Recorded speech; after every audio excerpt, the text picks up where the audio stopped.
Baik, selamat siang Mas Ito, Mas Har, dan juga Asdos dan teman-teman sekalian. Perkenalkan kami dari kelompok satu akan mempresentasikan terkait politik internasional dalam lingkup diplomasi, penggunaan kekerasan, dan senjata nuklir. Perkenalkan nama saya Gaitsa dan rekan saya Ratu dan juga Sania. Next. Baik, ini adalah konten yang akan kami bahas pada presentasi kali ini. Next.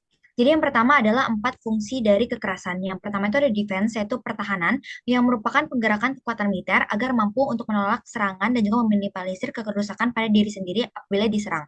Dengan tujuan untuk mengarahkan kekuatannya untuk melawan suatu negara yang berpotensi untuk menyerang negara mereka. Yang kedua adalah pencegahan. Pencegahan atau deterrence, yaitu untuk mengerahkan kekuatan militer dengan sedemikian rupa sehingga mampu untuk mencegah musuh untuk melakukan sesuatu yang tidak diinginkan agar tujuannya itu untuk mencegah sesuatu hal yang tidak diinginkan pada negara mereka. Yang ketiga adalah compliance atau kompetensi. Jadi kompetensi ini merupakan penggerakan kekuatan militer untuk menghentikan musuh yang melakukan sesuatu hal yang sudah diprediksi oleh negara yang menginisiasikan dengan tujuan untuk menghilangkan atau kayak membuat negara mereka tuh lebih aman. Dan yang terakhir itu adalah swaggering. Swaggering itu berbeda dari yang ketiganya. Swaggering merupakan proses untuk memamerkan suatu kekuatan dengan tujuan untuk memamerkan kekuatan dari negara tersebut dan juga untuk memenuhi ambisi dari si kepala negaranya. Jadi mungkin teman-teman tadi bisa lihat kalau misalnya si debt compliance dan juga deterrence itu memiliki poin yang mirip. Tapi perbedaannya adalah kalau compliance itu memiliki kekuatan untuk actually mengubah si pandangan atau mengubah tujuan dari negara. Tapi kalau misalnya deterrence hanya bisa mempengaruhi tanpa memiliki hasil yang konkret. Nah, pada bagian ini Scaling berusaha menjelaskan dan membagi tingkatan-tingkatan kekerasan di dunia hubungan internasional. Yang pertama ada ancaman kekerasan. Pada konteks ini sifatnya masih di tahap persuasif dan provokatif. Respon negara pesaing pun dapat dipengaruhi hingga tercapainya kepentingan nasional. Diplomasi paksa adalah hal yang paling disorot, lalu instrumennya lebih ke kata-kata atau ancaman verbal dan secara fisik belum destruktif. Lalu yang kedua ada kekerasan murni, sifatnya lebih mutlak dan destruktif. Respon negara pesaing pun cenderung memberontak dan memberikan perlawanan aktif.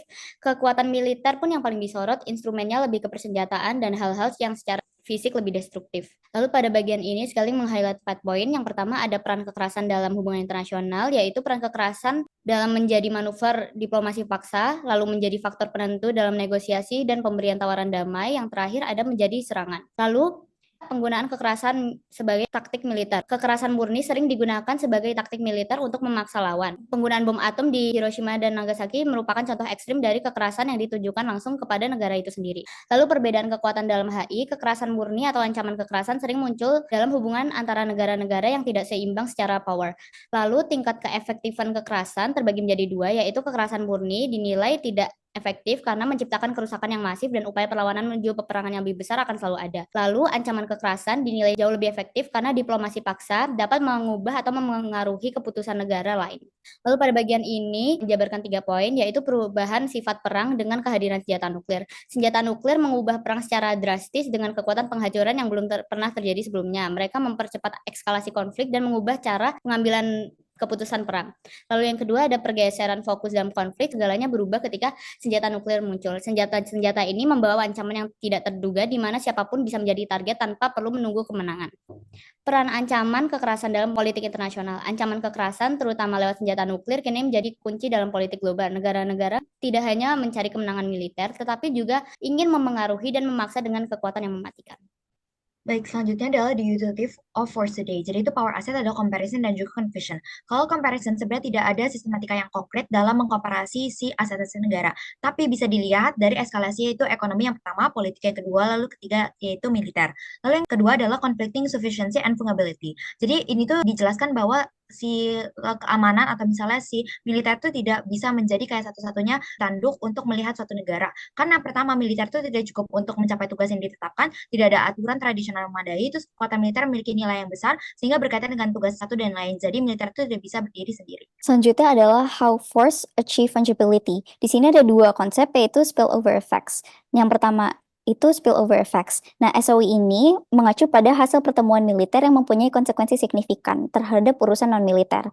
Nah, ada dua jenis dari SOE ini yaitu prerequisite dan byproduct. Di mana prerequisite adalah ketika hasil pertemuan militer dengan sengaja dipandang sebagai hasil yang penting untuk mencapai hasil tertentu di bidang lain. Sementara byproduct adalah efek yang memberikan manfaat baik disengaja maupun tidak disengaja. Contohnya adalah dependensi ekonomi yang tercipta di antara perekonomian dunia bebas selama Perang Dingin. Selanjutnya adalah linkage politics, yaitu politik keterkaitan yang mengacu pada praktik menghubungkan isu-isu bersama untuk mendapatkan daya tawar.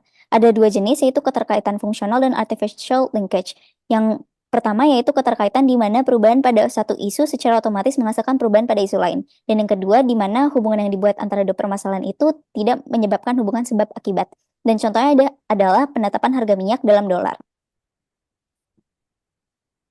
Selanjutnya adalah perdebatan tentang senjata nuklir. Yang pertama itu dari kelompok hawkish atau kelompok pendukung senjata nuklir, di mana pengurangan senjata nuklir Amerika dan Rusia itu hanya berdampak kecil terhadap pengurangan aktivitas atau kepemilikan senjata nuklir negara lain, dan pengurangan itu tidak berarti pengurangan terhadap senjata nuklir negara-negara lain selain big powers. Selanjutnya adalah pendukung penghilangan senjata nuklir, yaitu kelompok ini dikritik oleh Sokolsky dengan mempertanyakan bagaimana mencapai senjata nuklir nol jika negara-negara lain kemungkinan mengembangkan atau memiliki senjata nuklir dalam jumlah yang sama. Selanjutnya adalah kelompok akademik skeptis, di mana para akademisi ini berpendapat bahwa senjata nuklir itu tidak terlalu efektif dalam menghalangi agresi, dan penyebaran senjata nuklir itu tidak terlalu berpengaruh. Selanjutnya adalah pemikiran alternatif dari Sokolsky, di mana beliau menganggap bahwa kepemilikan dan penyebaran senjata nuklir itu pada umumnya dapat melemahkan keamanan, dan senjata nuklir hanya berguna untuk menghalangi negara lain dalam menggunakan senjata nuklirnya. Boleh next? Selanjutnya adalah pemikiran Schelling, di mana Schelling mencoba untuk mengimajinasikan dan menganalisis dunia tanpa nuklir. Dan di sini adalah beberapa cara untuk mencapainya, yaitu nuclear disarmament, di mana terdapat gerakan yang berkembang di kalangan profesional kebijakan nuklir untuk mempertimbangkan kemungkinan dunia tanpa senjata nuklir. Dan selanjutnya adalah nuklir tabu, yaitu tabu terhadap penggunaan senjata nuklir sangat ampuh dalam mencegah penggunaannya dalam peperangan. Dan ada beberapa tantangan di dalam dunia tanpa nuklir ini, yaitu potensi mobilisasi di mana negara bisa sewaktu-waktu membuat senjata nuklir jika diperlukan, dan inspeksi dan verifikasi di mana senjata itu atau bahan senjata nuklir bisa saja disembunyikan oleh suatu negara, dan ketakutan akan perang nuklir, di mana ancaman perang nuklir masih bisa terjadi bahkan tanpa senjata nuklir karena alasan-alasan sebelumnya. Kesimpulan, hubungan internasional kontemporer menghadirkan banyak tantangan global dari segi militer, seperti penggunaan kekerasan melalui ancaman, bahkan senjata nuklir. Hal ini mencerminkan evolusi dalam dinamika hubungan antar negara, di mana kekuatan tidak hanya diukur dari keberhasilan di medan perang, tetapi juga dari kemampuan untuk memengaruhi melalui arah yang diambil oleh suatu negara dalam mencapai kepentingan dan tujuannya. Sekian presentasi dari kelompok kami, kurang lebihnya mohon maaf. Wassalamualaikum warahmatullahi wabarakatuh.